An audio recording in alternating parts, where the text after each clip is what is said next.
La tragédie s'ouvre sur un décor de carton-pâte. Le grand prêtre de cette mascarade païenne, le voici, Adolf Hitler.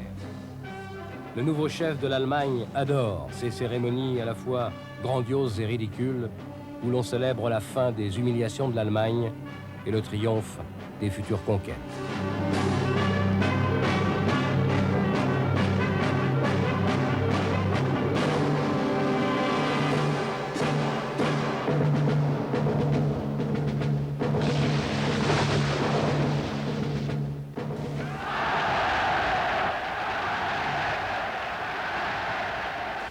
Und diese Dick deckt sich mit meiner persönlichen Moral. Klar und offen reden. Und wenn man... Et voici l'inventeur du fascisme. Nouveau César, Mussolini croit faire renaître l'Empire de Rome. En visite ici chez son disciple du Nord, il promet en allemand un avenir radieux à toute la jeunesse du monde. Fähigkeit zur Vaterlandsliebe und zur Verachtung eines bequemen Lebens. Cette jeunesse commence par apprendre à marcher au pas.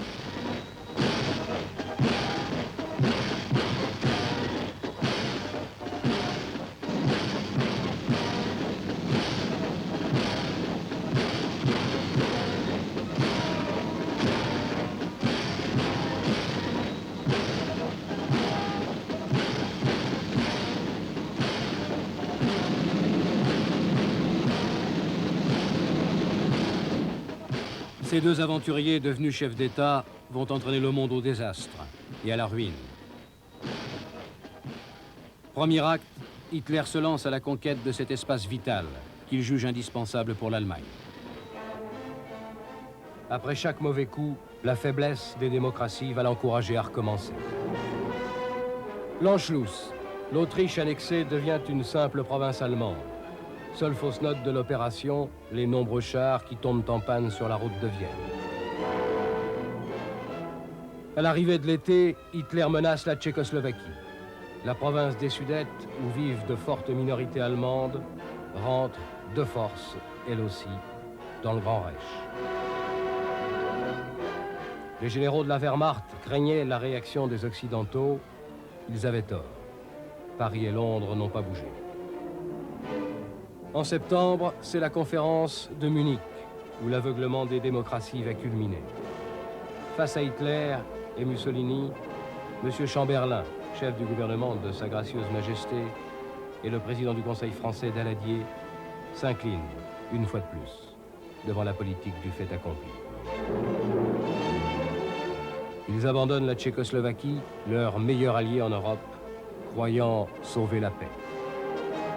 Le croient-ils vraiment? Les cons, dira, paraît-il, Daladier, en apercevant la foule qui l'acclame à son retour à Paris.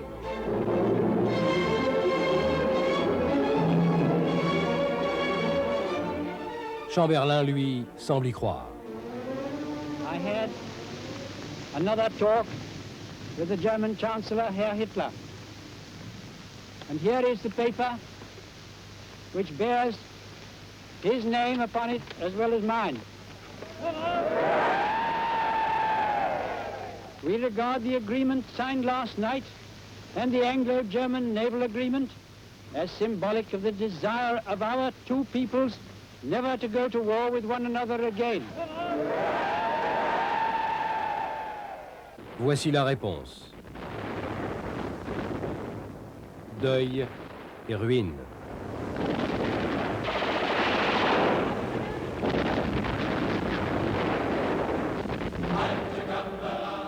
Munich, loin d'avoir apaisé Hitler, lui a donné de l'appétit. L'armée allemande occupe la Tchécoslovaquie tout entière, avec quelques milliers d'hommes et une poignée de chars. À ce moment, Hitler pourtant est vulnérable, mais la France ne bouge pas, l'Angleterre pas davantage. La dernière chance d'arrêter la tragédie est passée. Le flot monte, reste encore la Pologne. Et la Pologne, Hitler y pense depuis longtemps. Les deux complices en dictature entretiennent une amitié à éclipse.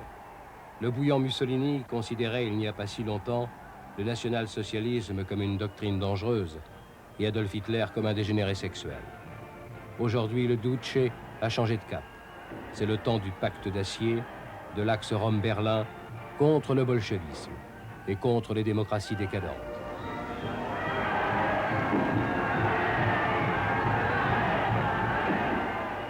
Moscou, c'est ici que la partie va se jouer. La France et l'Angleterre refusent depuis des mois les appels de Staline. Ce refus de choisir entre les communistes et les nazis, les Occidentaux vont le payer très cher. Pour étrangler la Pologne sans risque, l'Allemagne est prête à pactiser avec le diable, s'il le faut.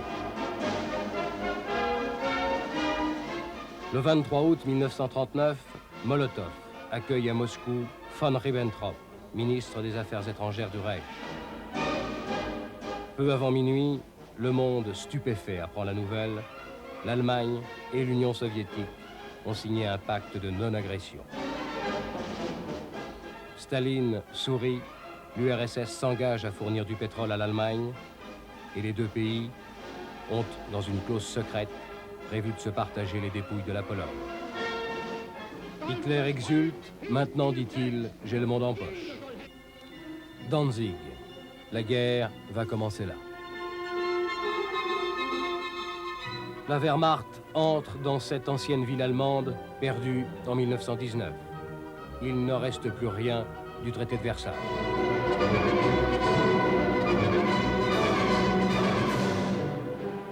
Cette fois, l'Angleterre réagit. Chamberlain, humilié, fait volte-face et offre son soutien total à la Pologne. An attempt was made to change the situation by force in such a way as to threaten Polish independence. Why then, that would inevitably start a general conflagration in which this country would be involved. À 4h45, la marine allemande, en visite d'amitié dans la baie de Danzig, tire à bout portant sur les installations polonaises. La guerre a commencé.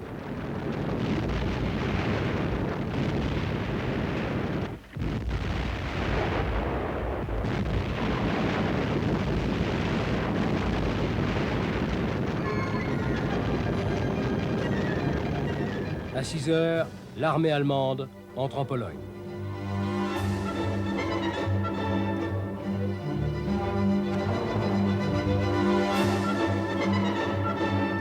Contre la force mécanique, la Pologne envoie sa cavalerie.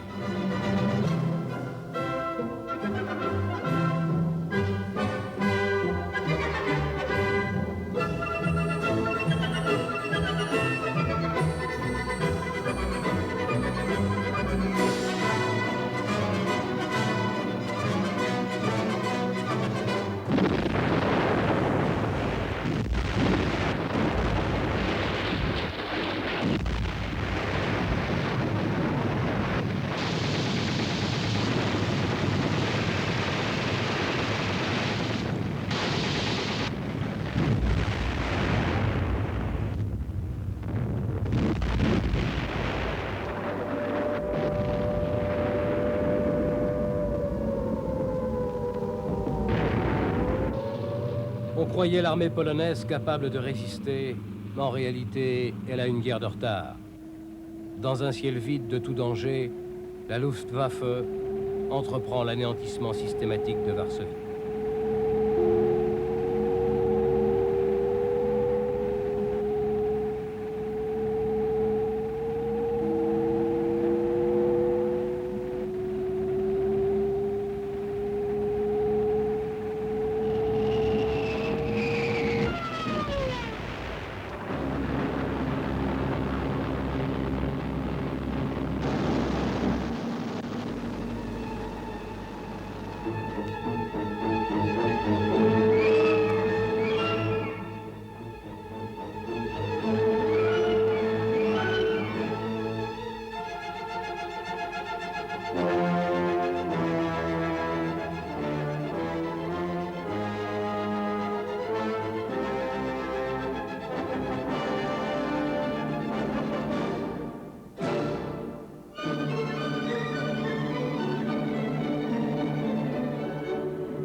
L'armée allemande entre dans les ruines de Varsovie le 28 septembre. La résistance polonaise, malgré tout son courage, a été balayée en moins d'un mois.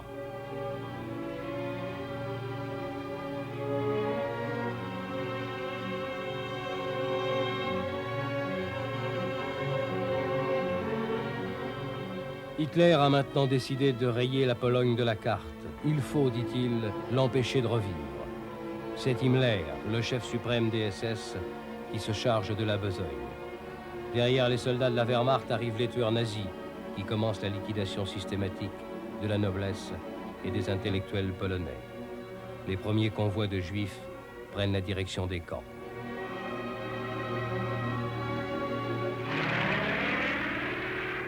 Hitler vient savourer son triomphe, persuadé qu'il est devenu invincible et que bientôt, toute l'Europe sera allemande.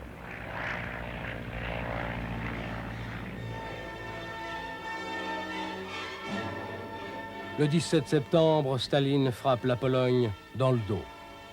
Comme convenu, l'armée allemande et l'armée rouge se rejoignent pour se partager le pays.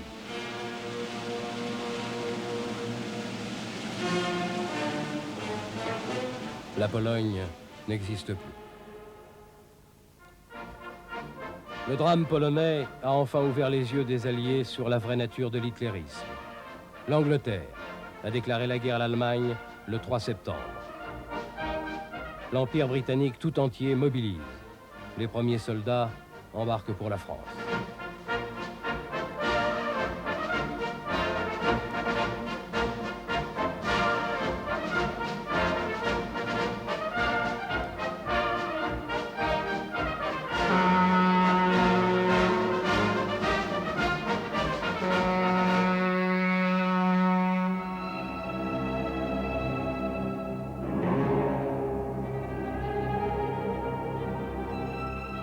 La France, entrée en guerre quelques heures seulement après l'Angleterre, mobilise, elle aussi.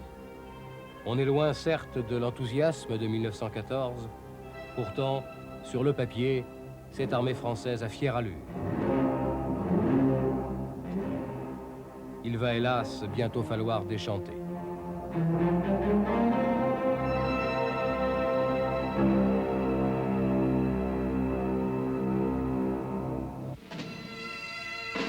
Cinq divisions britanniques sont en France, prêtes au combat, dès la fin du mois de septembre.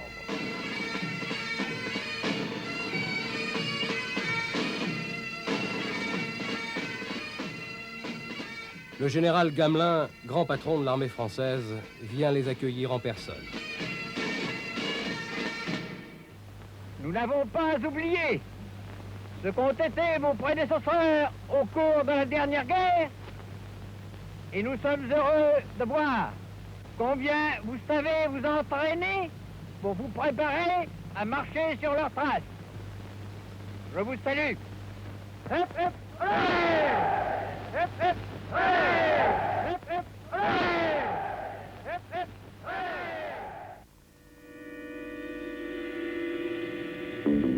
À l'Est, les Allemands ne peuvent pas passer.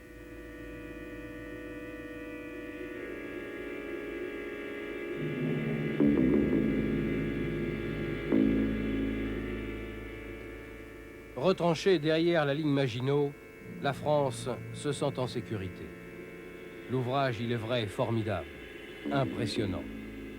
Un mur de béton, une ligne fortifiée qui court le long du Rhin, des Vosges aux Ardennes. Piqué de canons de tout calibre et de mitrailleuses en partie dissimulées dans le sol, l'ouvrage a coûté une fortune.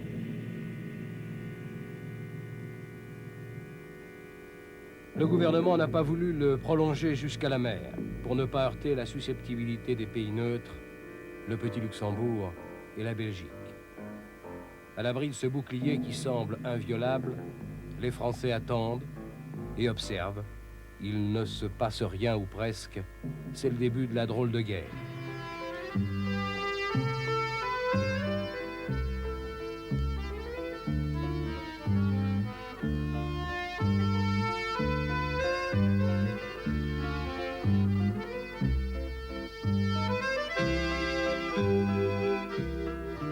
La France est molle, l'état-major prépare une offensive qui ne viendra jamais. Les chansons de cette fin d'été 39 reflètent bien ce curieux climat d'insouciance alors que le désastre est à nos portes. D'excellents Français, d'excellents soldats qui marchent au pas, oubliant dans cette aventure qu'ils étaient douillets, fragiles et délicats. Et tous ces gaillards qui, pour la plupart, prenaient des cachets, des gouttes et des mixtures, lèvent la bien portant, tout comme à 20 ans. D'où vient ce miracle-là? Mais du pinard et du sapin. Le colonel était d'action française.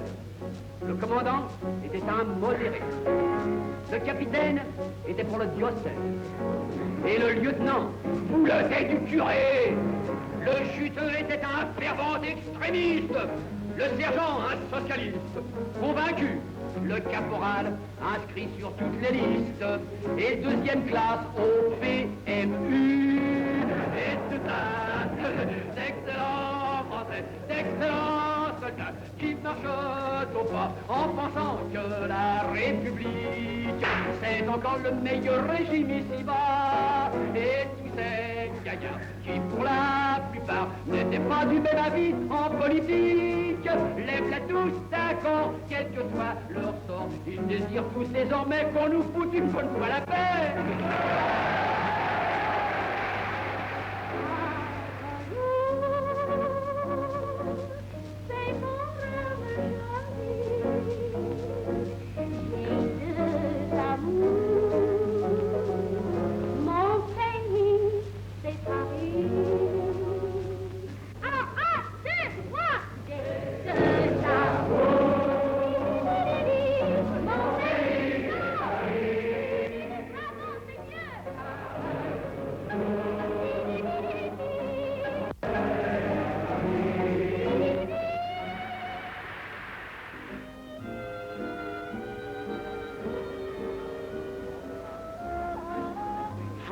Ou experts, façonnant à la pointe du couteau, comme leurs anciens, des cannes dans un rondin d'abri, des coupes-papier avec les douilles du dernier tir, des bagues avec l'aluminium de l'avion ennemi abattu, ou œuvrant des travaux plus savants, les bricoleurs donnent une des meilleures preuves du moral français, fait de patience intelligente, de lucidité, d'esprit toujours en éveil, de courageuse fidélité au travail et au métier.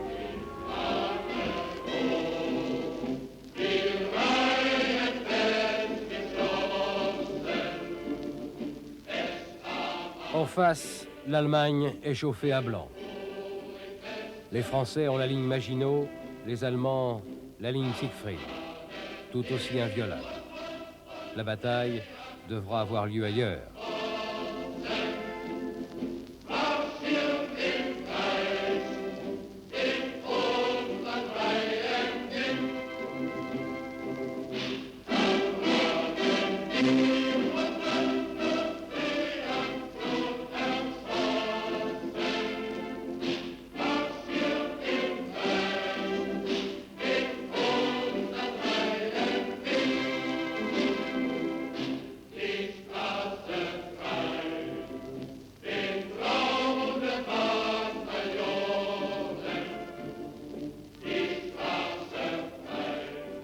En attendant cette offensive qui ne vient pas, la drôle de guerre continue, ponctuée par les duels d'artillerie.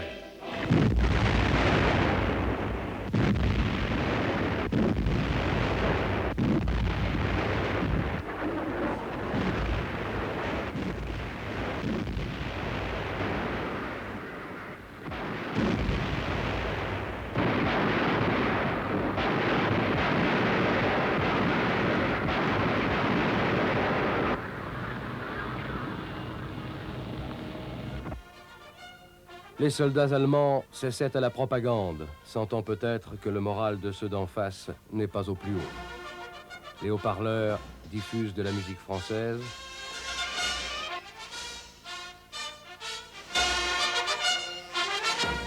Le vent va pousser ses ballons porteurs de messages amicaux de l'autre côté du Rhin. Pourquoi faites-vous la guerre? Dit la banderole. En Alsace-Lorraine, éternel champ de bataille, c'est le cauchemar qui recommence, 20 ans après. On évacue les livres précieux de la bibliothèque de Strasbourg.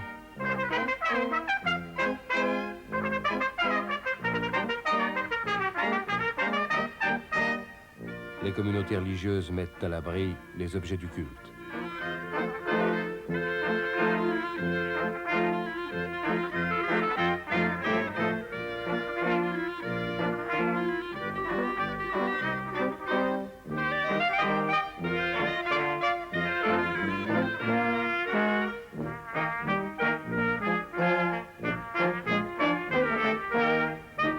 Même les animaux du zoo partent pour l'arrière.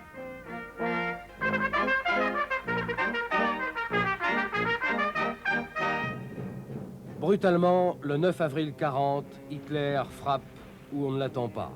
Le Danemark est envahi. Marchepied vers la Norvège, où une flotte modeste s'empare le jour même des principaux ports.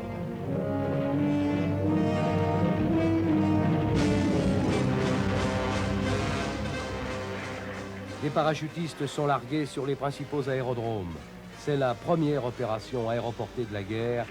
C'est un plein succès.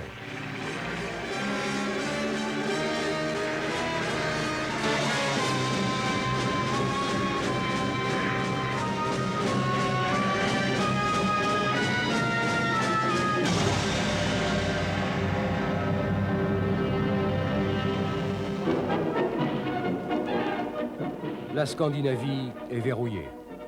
L'audace et la rapidité de Hitler ont encore payé.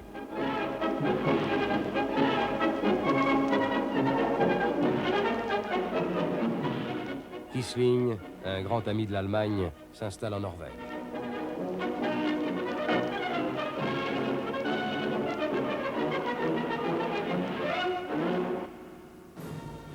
Reste le gros morceau. La France et la victoire nazie sur le continent sera totale. Le colonel de Gaulle explique au président Lebrun que les chars, c'est le mouvement, la rapidité, et que les anciennes conceptions du combat sont dépassées. Rares sont ceux qui l'ont compris, et aujourd'hui, il est bien tard.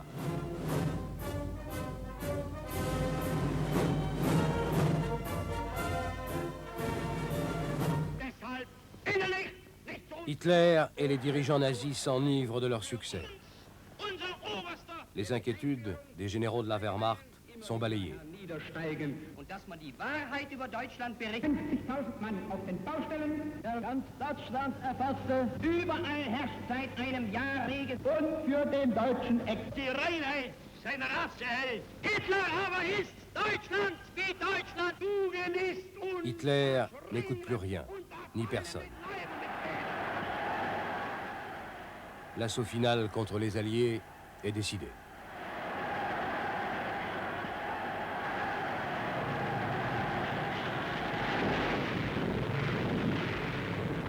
L'attaque allemande contourne la ligne Maginot. Le Luxembourg, la Belgique, la Hollande sont des pays neutres. Et alors, Hitler ne s'embarrasse pas de ces détails. L'armée allemande s'ébranle en direction de la mer. La Hollande et la Belgique subissent le premier choc qu'elles encaissent plutôt mal.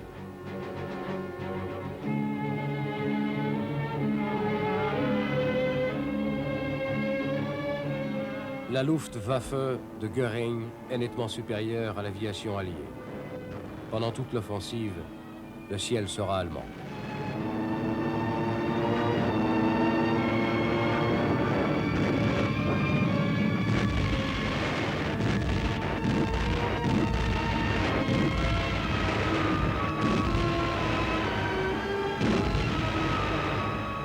L'artillerie de campagne est encore tirée par des chevaux. La Hollande capitule en 5 jours.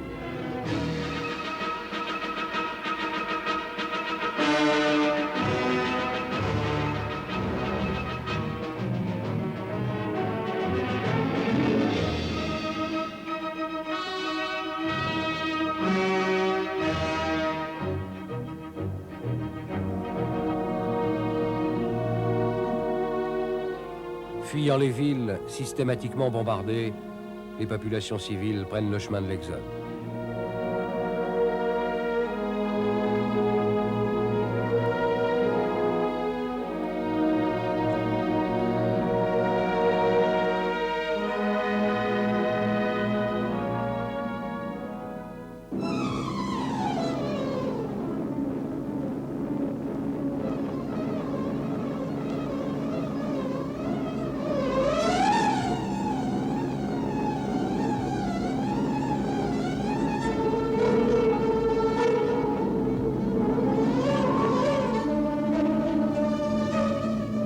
La guerre à l'hitlérienne n'épargne pas les réfugiés. C'est un objectif comme les autres. Les Stukas sont même spécialement équipés de sirènes, destinées à créer la panique et le désordre sur les arrières de l'ennemi.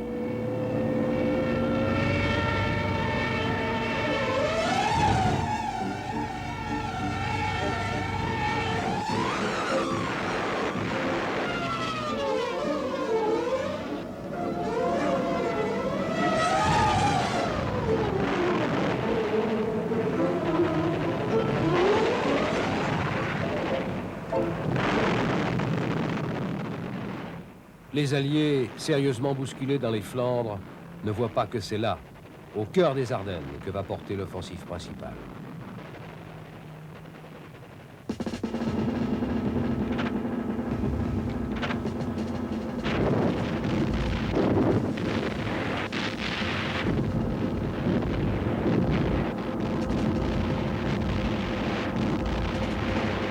Les Ardennes.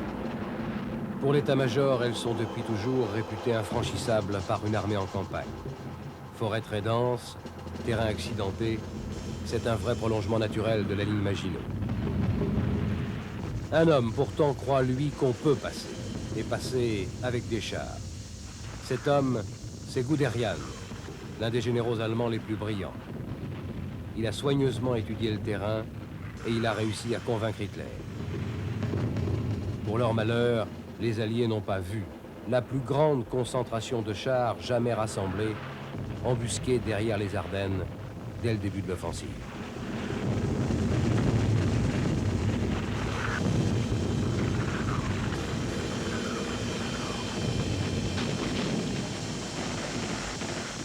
Guderian fonce, sans s'occuper de l'infanterie. En face de lui, il a le point faible du dispositif allié.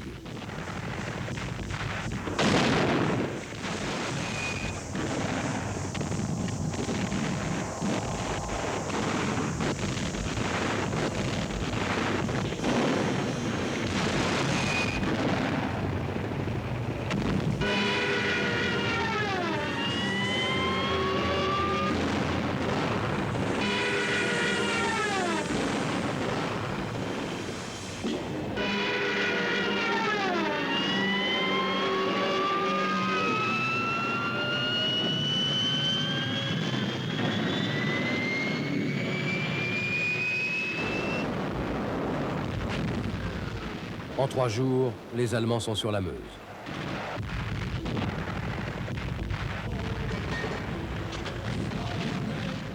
L'infanterie des Panzers commence à traverser la rivière.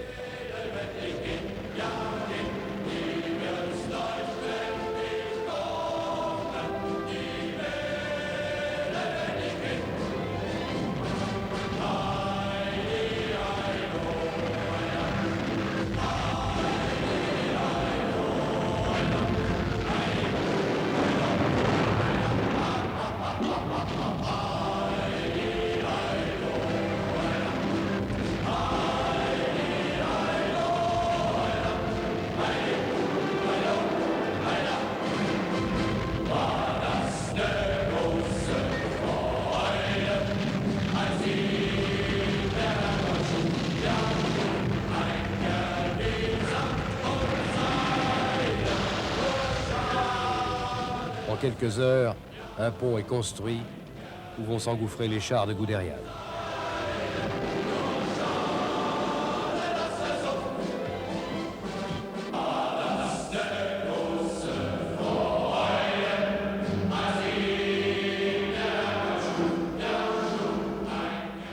Le 14 mai, 4 jours après le début de l'offensive, Guderian a réussi à faire passer le gros de ses forces. Le haut commandement allié réalise seulement la gravité de la situation.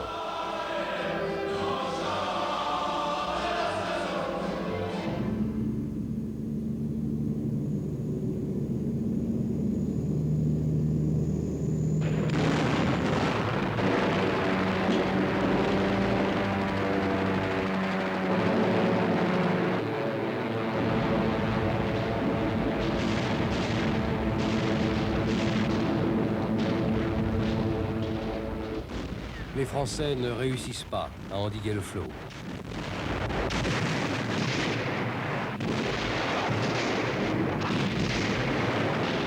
Les Allemands font leurs premiers prisonniers. C'est presque trop beau pour être vrai. Hitler est stupéfait de la facilité avec laquelle ses troupes s'enfoncent dans les territoires français. Au point qu'il s'en inquiète, redoute une contre-attaque et demande que la progression soit stoppée. Hélas, les Alliés ne sont plus en mesure de profiter de cette erreur incroyable. L'ennemi est déjà dans leur dos. La défaite est inéluctable. Le 15 mai, Paul Reynaud téléphone à Churchill pour lui dire « Nous avons perdu la bataille ».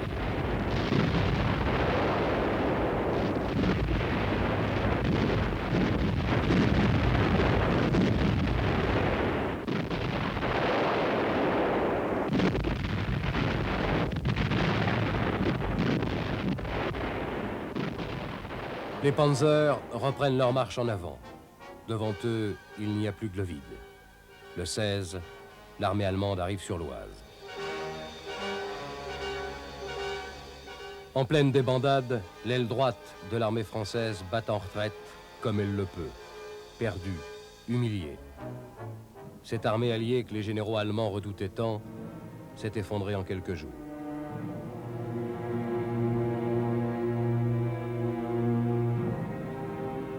C'est la pagaille générale. En réalité, les Français comme les Alliés ont eux aussi une guerre de retard. S'il y a une faillite en 1940, ce n'est pas celle des combattants, c'est celle de la pensée stratégique.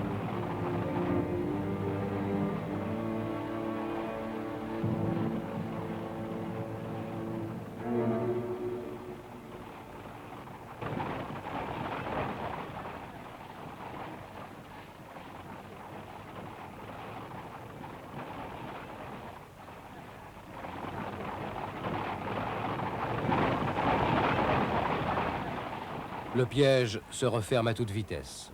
Le 20 mai, les Allemands sont sur la Manche. Les armées alliées du Nord sont menacées d'encerclement.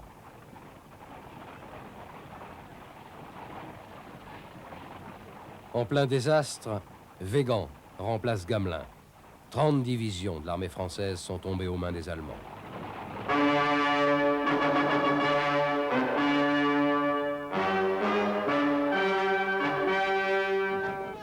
La propagande allemande a à peine besoin de forcer la note, comme dans ce film entièrement réalisé en studio, à la gloire de la Luftwaffe.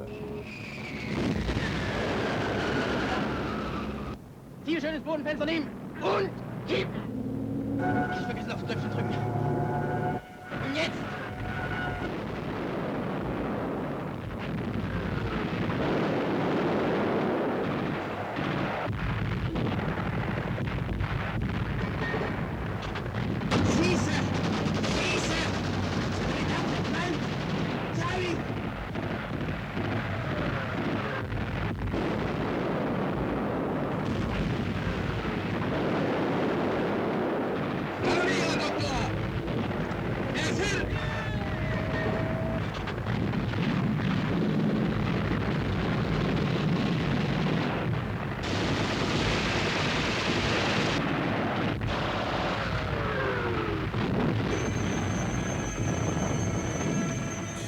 La réalité n'est pas très différente. La Belgique capitule le 28. Cette fois, Churchill ordonne l'évacuation. Par Dunkerque, seul port encore libre. C'est l'opération Dynamo. Tout ce qui ressemble à un bateau en Angleterre est mobilisé pour rapatrier le corps expéditionnaire.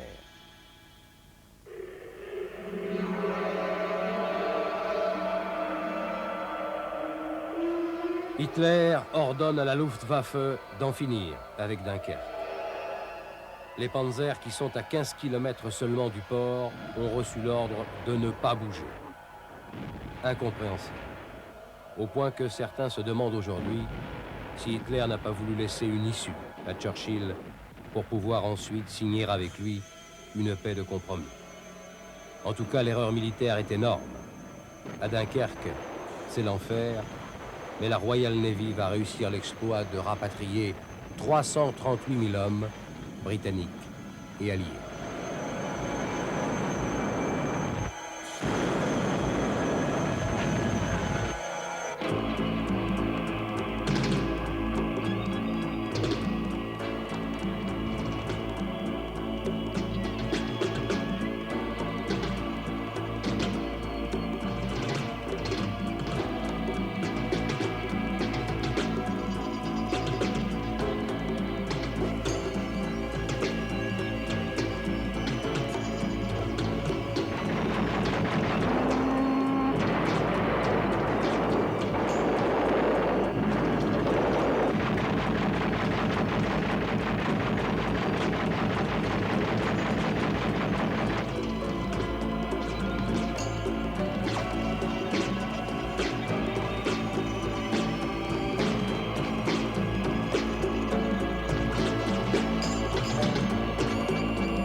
Mussolini n'en revient pas de la rapidité de l'effondrement français.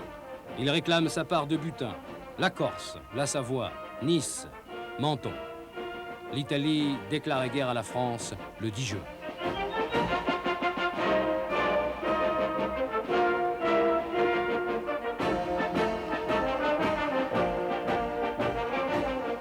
Mais, à la grande colère du Duce, l'armée italienne est facilement stoppée dans les Alpes par les troupes françaises. Les Anglais partis, ceux qui restent de l'armée française se disloquent en une dizaine de jours. Le 14 juin, les Allemands sont à Paris.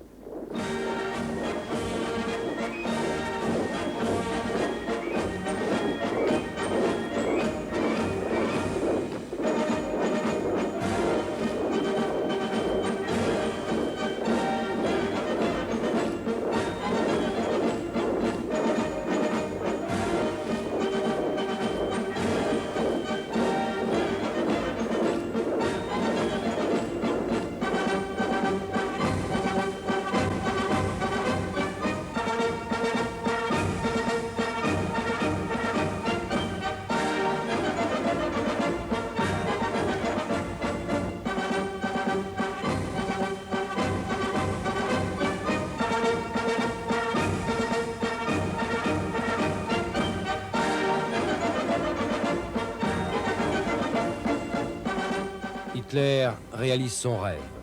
Paris est à ses pieds.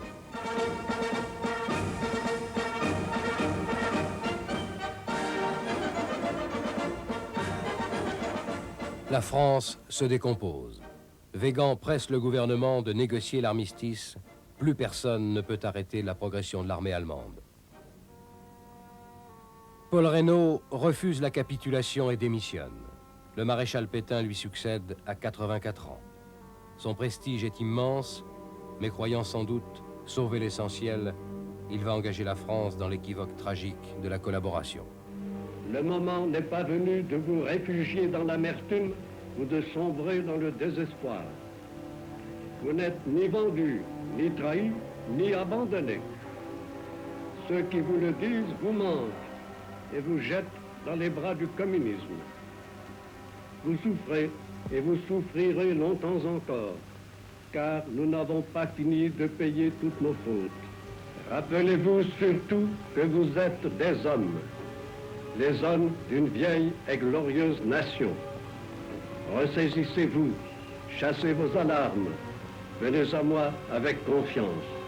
Tous unis, nous sortirons de la nuit où nous a plongé l'affreuse aventure. Moi, général de Gaulle. Le 18 juin, une autre voix, celle du général de Gaulle, appelle les Français à la résistance. Les soldats, les marins, où qu'ils se trouvent actuellement, à se mettre en rapport avec moi. J'invite tous les militaires français, les aviateurs, les forces françaises de terre, de mer, de l'air. J'invite les ingénieurs et les ouvriers français spécialistes de l'armement qui se trouvent en territoire britannique ou qui pourraient y parvenir à se réunir à moi.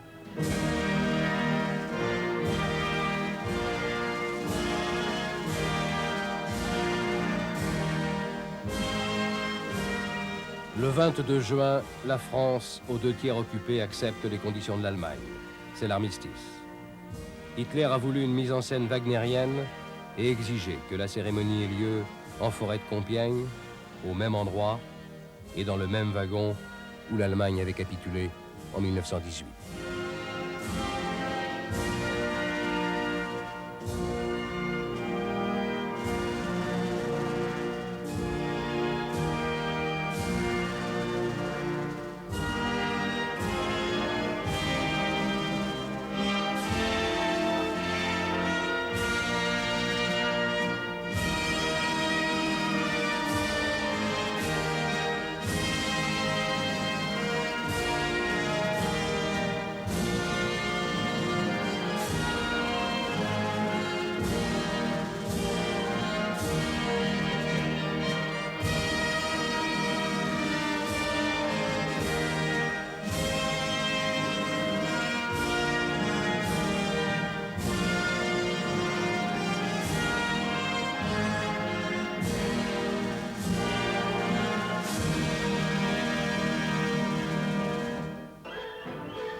Hitler prépare maintenant l'invasion de l'Angleterre, non sans quelques hésitations.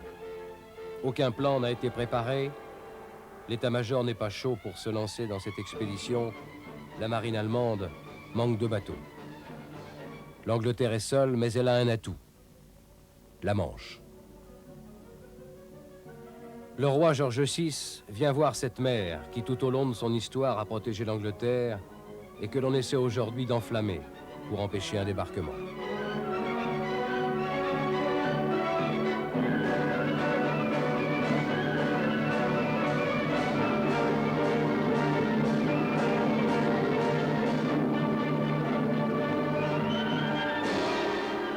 Pour réussir l'invasion, il faut d'abord éliminer l'aviation anglaise et empêcher le ravitaillement. Göring l'a promis à Hitler, la Luftwaffe aura au fait de vider le ciel de la Manche de tout avion ennemi. Dès le début du mois de juillet, les bombardiers attaquent systématiquement les convois maritimes.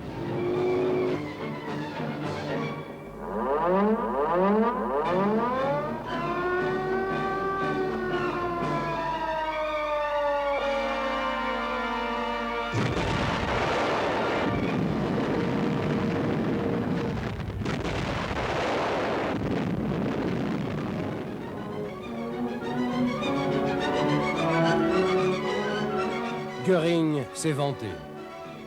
Les semaines passent et la chasse anglaise tient bon.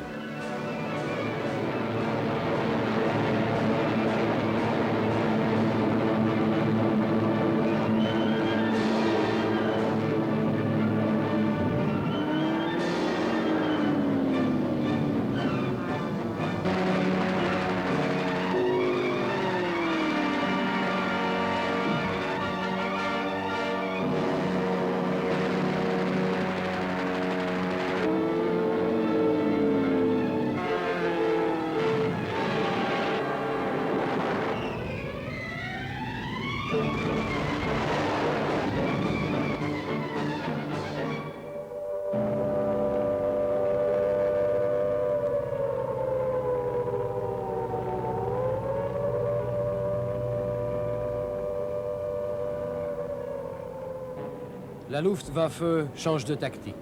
Nuit et jour, les bombardiers attaquent Londres et les grandes villes anglaises. Hitler croyait briser la résistance des Britanniques. Il se trompe.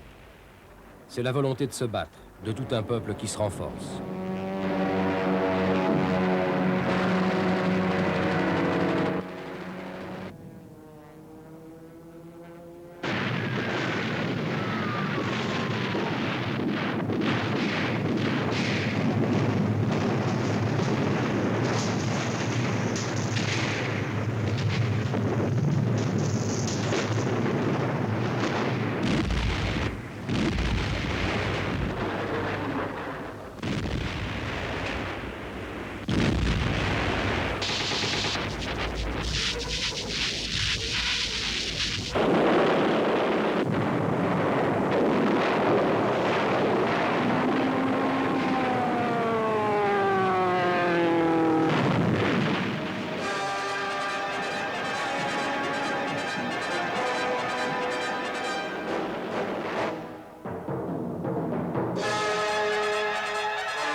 En octobre, le mauvais temps vient au secours des Anglais.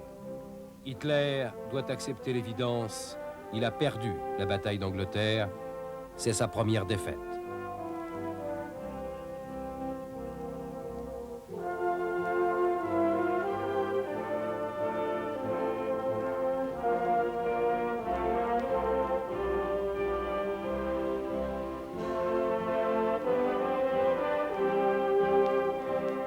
Le noyau de ce qui sera demain l'armée de la liberté n'a pas été anéanti. L'espoir est intact, ici, au milieu des ruines.